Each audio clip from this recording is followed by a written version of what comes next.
I get asked all the time the following question. Out of your collection, do you have a favorite guitar? I do have one guitar that seems to check all the boxes for me. It's my 1987 G&L ASAT Special Natural. It is the guitar that if I were to sell probably all of my guitars except for one, it's the one I would still keep. Some background on the G&L ASAT Special and G&L. In the late 70s, Leo Fender partnered with George Fullerton to launch G&L guitars, the acronym G&L standing for George and Leo.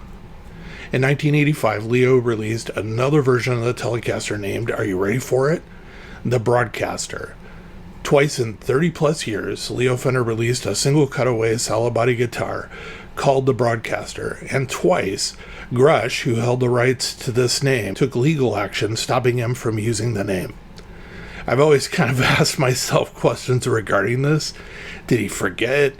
Did he think that they just wouldn't care the second time, or was he really that stubborn? Leo promptly renamed the guitar the ASAT, a name suggested to George and Leo by an associate after they read an article about the U.S. Air Force ASAT missile, a missile used to shoot down satellites. The ASAT incorporated a new pickup design for Leo Fender called the MFD Pickup, which stands for Magnetic Field Design.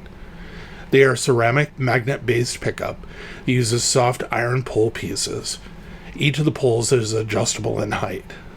The pickups have an egg-shaped magnetic field, and the pickups produce about twice the output per wind that a standard single coil pickup, while actually being quieter, less noisy. The pickups are warmer sounding, and to me, I think they're pretty much the perfect Telecaster pickup. The neck pickup kind of sounds like a Jazzmaster, and Telecaster pickup somehow had a baby.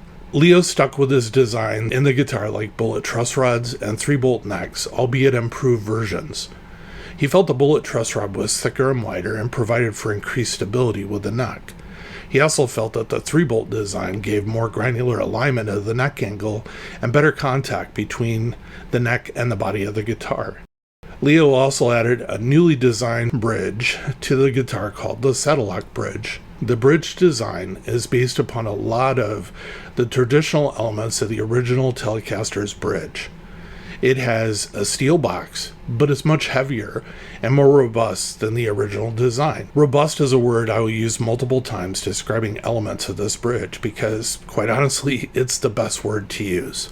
There is actually a large plate or protrusion below the bridge that fits into a routed section of the body. The larger area comes in more positive contact with the body of the guitar and therefore provides more sustain. There are 6 individual brass saddles that are also much larger and, here it is, more robust than any Fender style saddle I've seen prior. They offer traditional string height and intonation adjustment.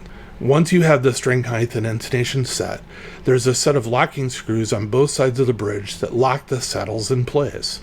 This is to provide for much greater contact between the saddles to the bridge. Leo wanted the maximum amount of energy transferred from the strings into the body of the guitar. This particular model of the ASAT, to me, in my opinion, is one of the prettiest guitars I've ever seen.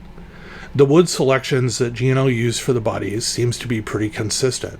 I've owned 4 of the natural finish of this specific model, and all 4 have had the most beautiful wood grains. The black matte finish of the hardware and even the pickguard to me is striking. Every time I see this guitar, I just want to pick it up and play it.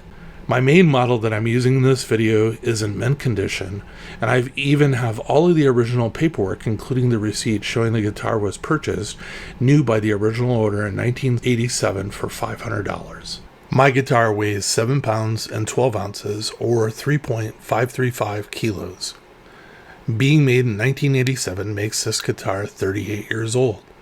A model of this guitar made in the late 80s will go for between $1,500 and the low 2000s, depending on condition and other factors like whether or not it has the original case and paperwork. The guitar in the video today has a solid ash body with a maple neck with a beautiful rosewood fretboard.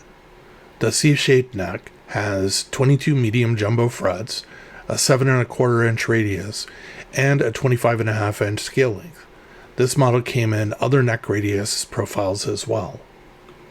This is an incredible guitar and one I will keep for the rest of my time.